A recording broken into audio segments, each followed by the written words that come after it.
Bem-vindo ao nosso encontro para continuarmos a refletir sobre o documento de Aparecida, tratando do tema A Espiritualidade de Aparecida.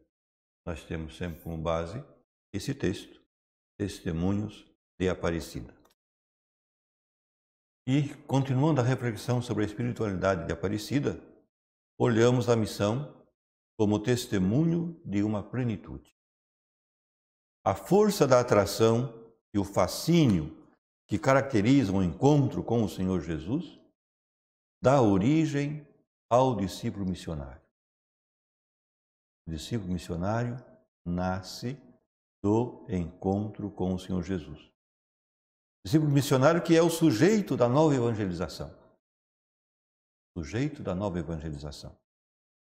A verdadeira novidade da ação evangelizadora é gerada pela irrupção do Espírito Santo na vida das pessoas, que são progressivamente transformadas em testemunhas do amor total de Cristo ao Pai e aos homens. Cristo atrai todos a si, com a força do seu amor, que culminou no sacrifício da cruz, afirmou Bento XVI na missa de abertura da quinta conferência que gerou esse documento. Mas nos perguntamos agora, o que faz disso algo diferente de um puro enunciado verbal, dogmaticamente correto, mas incapaz de interessar as pessoas de todos os tempos, inclusive do nosso? É o seu caráter de experiência humana irrepetível, oferecido àqueles que aceitam o anúncio cristão. É a sua característica de ser um acontecimento no qual se torna gratuitamente possível a realização da minha pessoa. Aparecida, documento de Aparecida, em vários momentos, acolhe e aprofunda esse aspecto.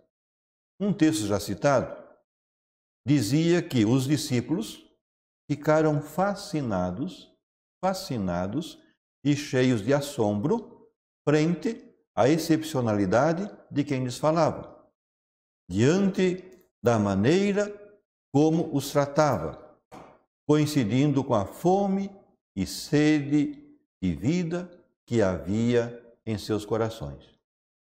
No número 244 encontramos isso. No encontro com o Senhor, se percebe a possibilidade da satisfação da fome e sede que são constitutivas do nosso ser. Mas é na parte que apresenta o processo de formação dos discípulos missionários que essa perspectiva existencial está particularmente presente, porque contém o segredo de qualquer processo educativo. Então, no número 277, nós encontramos o seguinte: o caminho de formação do seguidor de Jesus lança suas raízes na natureza dinâmica da pessoa e no convite pessoal de Jesus Cristo, que chama os seus pelo nome, e esses o seguem porque lhe conhecem a voz. Os dois elementos formativos são a natureza dinâmica da pessoa e o acontecimento extraordinário de Cristo, que chama cada um pelo seu nome. E o texto 277 continua: o Senhor despertava as aspirações profundas de seus discípulos e os atraía a si, maravilhados. O seguimento é fruto de uma fascinação que responde ao desejo de realização humana, ao desejo de vida plena. O discípulo é alguém apaixonado por Cristo, a quem reconhece como o mestre que o conduz e o acompanha. Jesus atrai as pessoas assim. E quando eu me deixo atrair por Jesus, eu experimento essa plena realização. Ou seja, experimento a vida plena que Ele veio trazer, que Ele oferece continuamente. O encontro com o Senhor, de um lado, é um encontro comum. De outro lado, não é como todos os encontros. É um acontecimento que responde ao desejo de realização humana, ao desejo de vida plena. Aquela ânsia por viver bem está presente em cada pessoa. O cristianismo é o fato da encarnação do Filho de Deus, o exato contrário de tanto espiritualismo desencarnado, muito comum hoje em dia. Trata-se de algo muito físico, corporal, que é objeto da nossa experiência humana mais elementar. Ao mesmo tempo, porém, esse fato é especial porque comunica algo significativo. Por isso pode ser chamado com um novo termo. É um acontecimento. Um acontecimento. Trata-se de um fato que carrega consigo algo novo, suscita uma maravilha e surpreende quantos o encontram.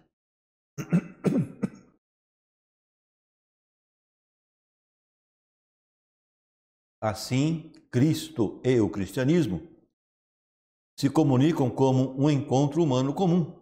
Por outro lado, constitui algo excepcional na história. Em que consiste esta excepcionalidade? Luiz Giussani, nos ajuda nesta indagação.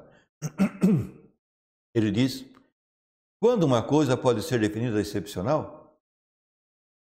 Quando corresponde de forma adequada àquilo que originariamente o coração espera, por mais confusa e nebulosa possa ser a consciência dessa espera.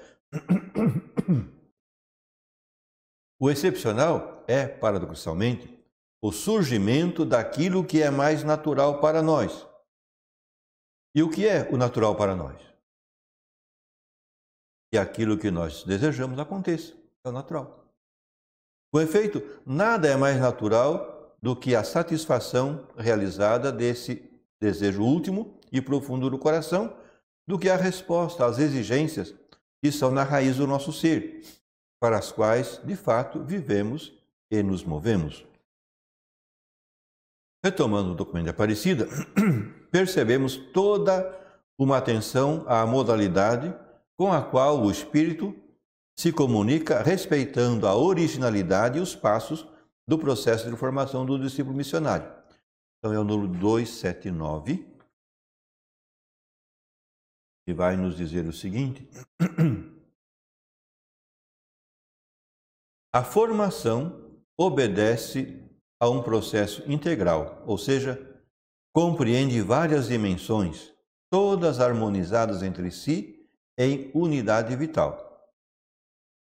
Na base dessas dimensões está a força do anúncio querigmático. O poder do Espírito e da Palavra contagia as pessoas e as leva a escutar Jesus Cristo, a crer nele como seu Salvador, a reconhecê-lo como quem dá pleno significado às suas vidas e os seus passos. O anúncio se fundamenta no fato da presença de Cristo ressuscitado hoje na Igreja e é fator imprescindível do processo de formação dos discípulos missionários. A realização da vida aparece claramente como uma graça ligada ao anúncio e ao encontro, e não como um esforço humano produzido por uma genialidade pessoal ou devido a circunstâncias sociais favoráveis. É um dom. E por isso ninguém está excluído desse fato excepcional, que não depende de condições sociais, étnicas e culturais, mas está simplesmente ligado à presença do ressuscitado hoje na Igreja, que oferece a todos a possibilidade de uma realização plena. Avançando nessa temática da espiritualidade de Aparecida, olhamos então agora o discipulado e o seguimento. O discípulo, como já foi dito, nasce do encontro fascinante com Cristo que o atrai e lhe oferece a possibilidade de uma vida plena. A única condição que o Senhor coloca é seguimento. Quem o encontrou, quem o descobriu, agora então é chamado a segui-lo. O documento de Aparecida, que sobretudo na segunda parte desenvolve o tema do discípulo, tem trechos incisivos sobre essa perspectiva. Retoma uma sensibilidade muito desenvolvida na teologia latino-americana, colocando-a sem ambiguidades no contexto fundamental do encontro com Cristo. Em alguns parágrafos se explicam os passos e a dinâmica do segmento. Então vamos lá no número 131, documento Aparecida número 131.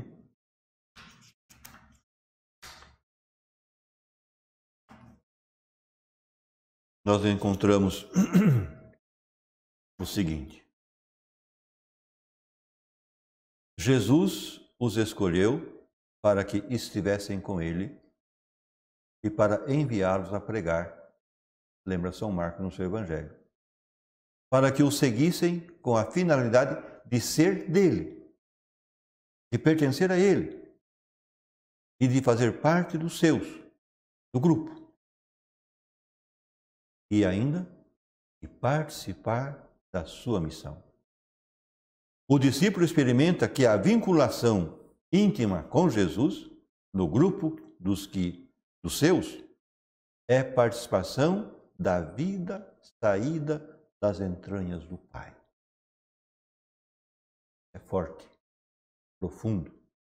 É formar-se para assumir seu estilo de vida e suas motivações. Um dia Jesus disse que o discípulo bem formado deve ser como o mestre. Correr a sua mesma sorte e assumir a sua missão de fazer novas todas as coisas.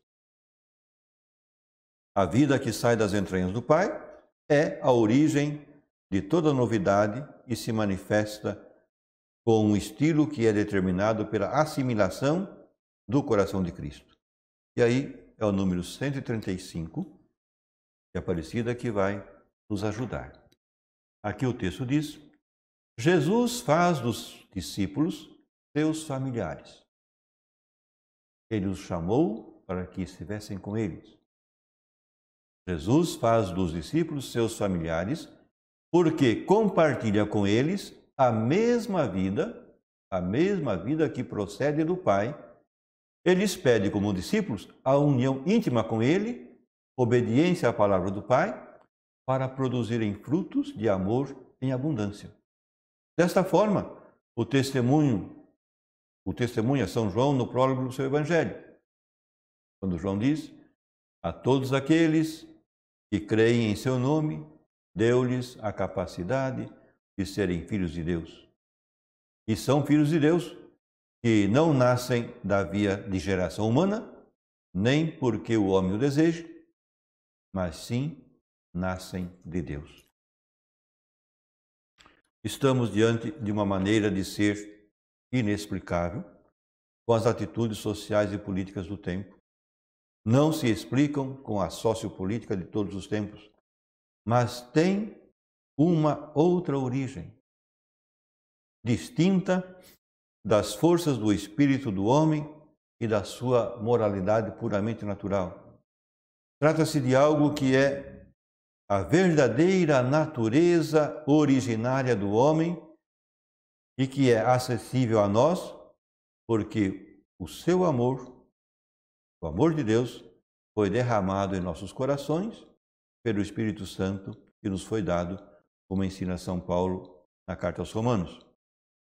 E aqui o número 137 vai nos ajudar. O Espírito Santo que o Pai nos presenteia, o Espírito Santo é dom de Deus para nós, já veio a nós no batismo e veio de modo especial na nossa crisma. O Espírito Santo que o Pai nos presenteia identifica-nos com Jesus caminho. A primeira coisa que o Espírito Santo faz, ele nos identifica com Jesus caminho, abrindo-nos ao seu mistério de salvação, para que sejamos filhos seus e irmãos uns dos outros. Mas não para aí. Identifica-nos com Jesus verdade, ensinando-nos a renunciar às nossas mentiras e ambições pessoais. Mas não para aí. O Espírito Santo nos identifica com Jesus vida.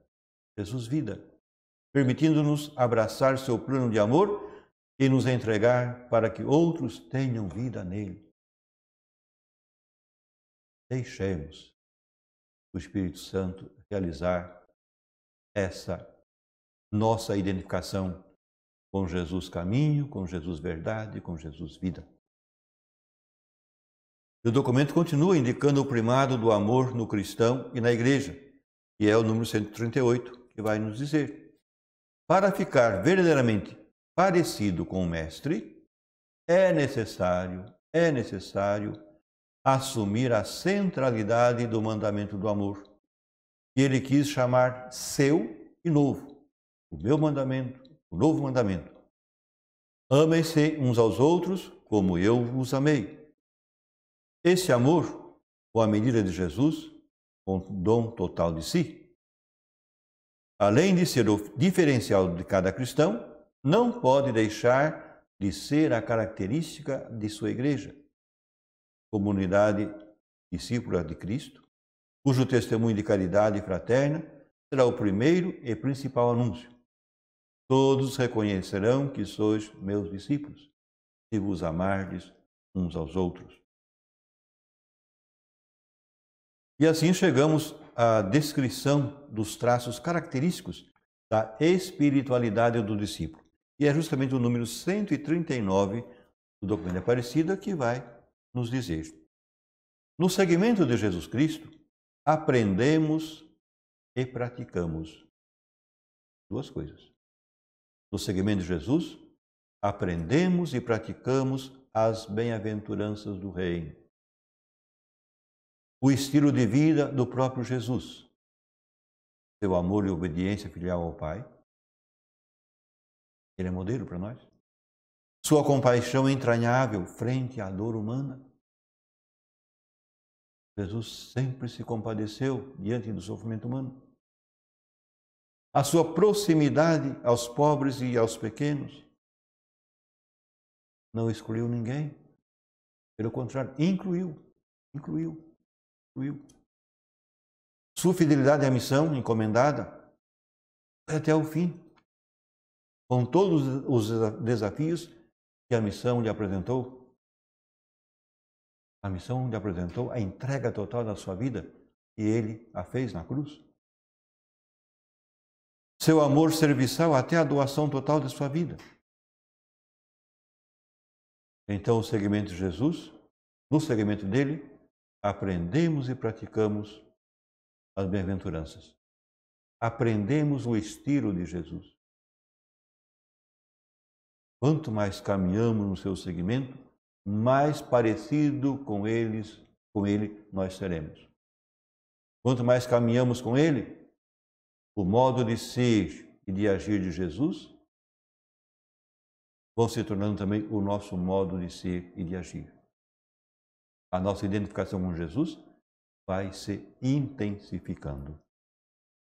Hoje contemplamos a Jesus Cristo, tal como os evangelhos nos transmitem, para conhecermos o que ele fez e para discernirmos o que nós devemos fazer nas atuais circunstâncias. O agir histórico de Jesus é o agir do Filho de Deus, que manifesta aos homens uma modalidade de vida absolutamente única e original. Isso determina uma atenção aos pobres e excluídos e não o contrário. Estamos diante de um ponto que merece um aprofundamento particular, porque toca a longa questão do pobre como fonte da teologia e da espiritualidade latino-americana. Não é esse o lugar onde enfrentar analiticamente a questão. Porém, podem ser úteis algumas observações não suspeitas do Frei Clodovis Boff sobre a temática do pobre como princípio epistemológico da teologia da libertação. Ele fala da teologia da libertação e sua funesta ambiguidade.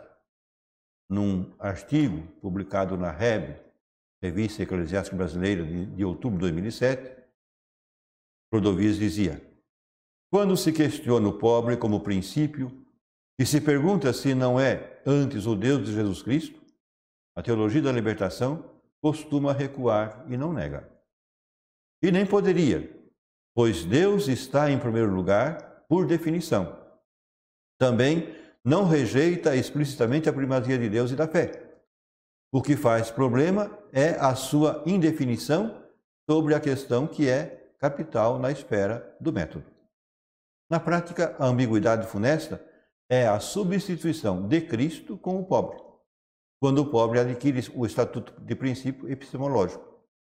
Os reflexos dessa operação se manifestam também na espiritualidade que, privada de suas fontes, não se sustenta. O documento de Aparecida traz luz admirável também sobre esse ponto e afirma que o segmento comporta a cruz e o martírio como testemunho de amor à pessoa de Jesus. E é o número 140 do documento de Aparecida que nos diz isso. Identificar-se com Jesus Cristo é também compartilhar seu destino. Onde eu estiver, aí estará também o meu servo. Disse Jesus no Evangelho de João, capítulo 12. O cristão vive o mesmo destino do Senhor, inclusive até a cruz.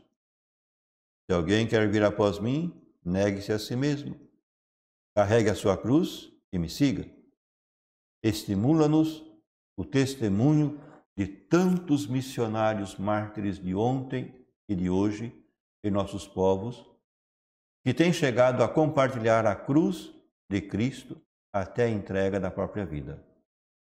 No ano de 2009, nós tivemos 34 mártires. 34 mártires. 29 padres. Desses 29, 6 aqui do Brasil. 2 religiosas e 3 leigos. 34 pessoas deram a vida pela causa do Evangelho, pela causa de Jesus Cristo. Uma forma de discipulado muito comum na América Latina é a religiosidade popular, a qual o documento dedica páginas de pura beleza e dramaticidade. É uma espiritualidade cristã que, sendo um encontro pessoal com o Senhor, integra muito o corpóreo, o sensível, o simbólico e as necessidades mais concretas da pessoa. É uma espiritualidade encarnada na cultura do simples, que nem por isso é menos espiritual, mas que o é de outra maneira. A piedade popular é uma maneira de viver a fé, um modo de se sentir parte da igreja e uma forma de ser missionários, onde se recolhem as mais profundas vibrações da América Latina. O documento é aparecido no número 265, 265, vai dizer o seguinte: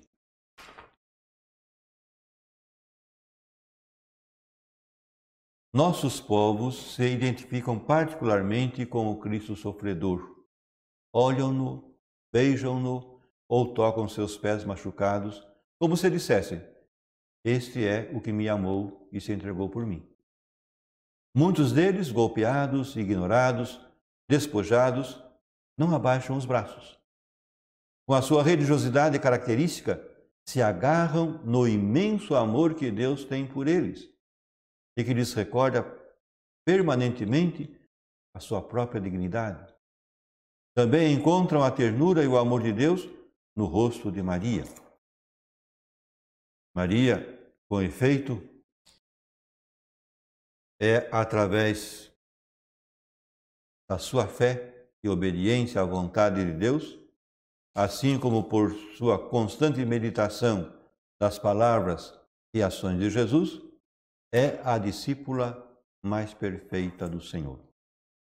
Interlocutora do Pai em seu projeto de enviar o seu Verbo ao mundo para a salvação humana, com a sua fé, Maria chega a ser o primeiro membro da comunidade dos crentes em Cristo e também se faz colaboradora no renascimento espiritual dos discípulos. Sua figura de mulher livre e forte emerge do Evangelho, conscientemente orientada para o verdadeiro seguimento de Cristo. Ela viveu completamente toda a peregrinação da fé como mãe de Cristo e depois dos discípulos, sem estar livre da incompreensão e da busca constante do projeto do Pai. Alcançou dessa forma o fato de estar ao pé da cruz, em comunhão profunda, para entrar plenamente no mistério da aliança. O ponto alto da vida do discípulo é esta identificação progressiva com o seu Senhor, até o dom supremo de si, nas grandes circunstâncias da vida, como na oferta cotidiana da realidade do seu próprio ser em Cristo pela glória. Hoje ficamos por aqui, continuaremos no nosso próximo encontro. Até lá!